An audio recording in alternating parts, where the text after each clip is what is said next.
What is going on, my peeps? I'm man Versatile is back with another video. Back here to talk about the Google Pixel 3a XL 2 years later. Yes, this phone dropped in 2019. Can you believe it? 2019 is when this beautiful phone dropped. And as you see, mine is still in pretty good condition. Aside from just like oily fingers because my wife uses this phone and I actually switched it back recently to my business phone. This phone is still working like a charm even 2 years later, running the Snapdragon 670 processor. And as you see, we do have an always on display here. So before we get into the rest of the specs and what we think about this phone 2 years after release and how it's really spawned a new level of mid-range capabilities for phones today.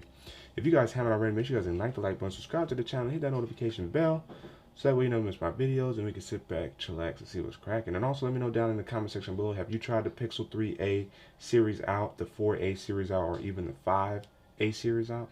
Let me know down in the comment section below. Now, let's get into the video. As I said, running the Snapdragon 670 processor, 4 gigs of RAM, 64 gigs of storage, OLED panel, dual speakers, in the words of Floss, fingerprint sensor on the back. Still, Google has done a good job of keeping that. Camera, I believe, is an 8 megapixel or 12 megapixel, and the front is a 5 or an 8 megapixel.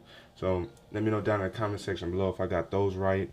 And of course, a headphone jack, something that they have maintained over the course of the A series. Google has done such a great job with this phone. It's really surprising how well it has done. It's arguably done better than their regular quote-unquote flagship series.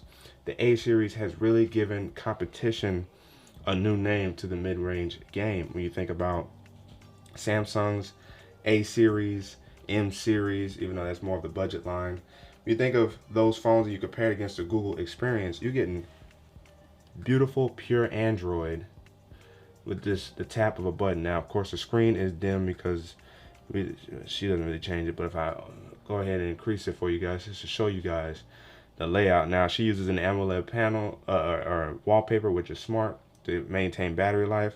But I will say that this phone does a good job on standby from the perspective of being able to last a good 2 to 3 days before dying, and that's just very minimal use, you know, outside of a phone call here or there, just opening the phone up, maybe checking Cash App or something like that. This phone really does a good job on its own in terms of being snappy. You see, swiping, it does a great job of responding. It's set right there. Had an active, I actually just woke it up not that long ago because I had an update for it. But as you guys can see, it's still snappy. Oh, I just noticed that. So that's not on this phone, huh?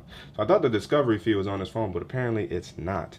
If we go into the settings, let me scroll down to the bottom just so you guys can see about phone and the status of things. As I said, this is my business phone, so y'all want to hit your boy up about some business, call me. Android 11, phone is primed for Android 12. And in terms of software, it is running if let's go to security, it is running August. If you check, I don't think any phone's putting out September security patch yet. So this phone does get routine monthly updates, which is good. And as you guys see here, about a day and 22 hours left. That's the standby time for battery life. So I know battery's been a big conversation as of recently when you consider the Samsung Galaxy Flip 3, Samsung devices in general, whether or not they put enough battery in their phones. One of the things that you constantly hear about the A series from Google is that the battery life is tremendous. And that's because it's running relatively light. The software isn't heavy. And on top of that, there's not a lot of gizmos and gimmicks going on within the phone to actually sap battery life like that. Now, of course, I found to have good battery life on the Pixel 4 and 4 XL, despite the motion sensor that they had in there. But in this phone, not having any of that, having good cameras, because again, Google depends on computational photography and not physical hardware photography.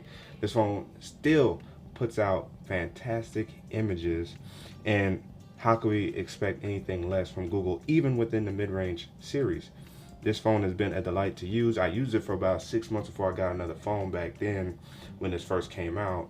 And then it moved over to the wifey. And then recently, within the last like month or two, it has moved over to the business phone for versatile productions. And I have got to say it's been of joy to use. Using Screen Call really helps block a lot of spam calls.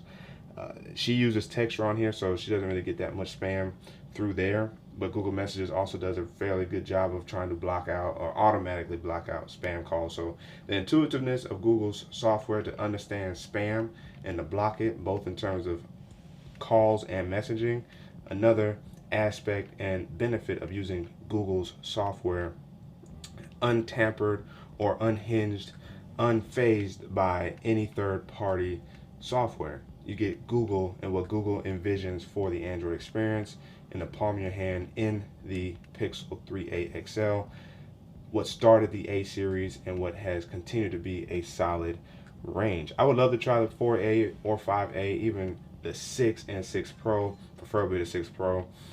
Maybe I'll get my hands on those, we'll see, but the Google Pixel 3a XL has been a joy to use. So let me know down in the comment section below, have you guys used the Pixel 3a XL or 3a, any of the A series devices? Have you used Google's devices? I had a good conversation in chat the other day about with a guy who had the Pixel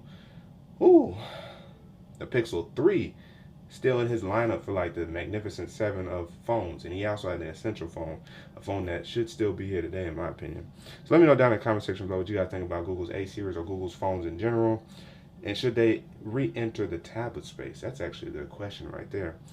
But again, as always, if you guys haven't already, make sure you guys ignite the like button, subscribe to the channel, hit that notification bell so that way you never miss my videos, and we can sit back, chillax, and see what's cracking. Your man Versatile signing out, and until the next video, wait for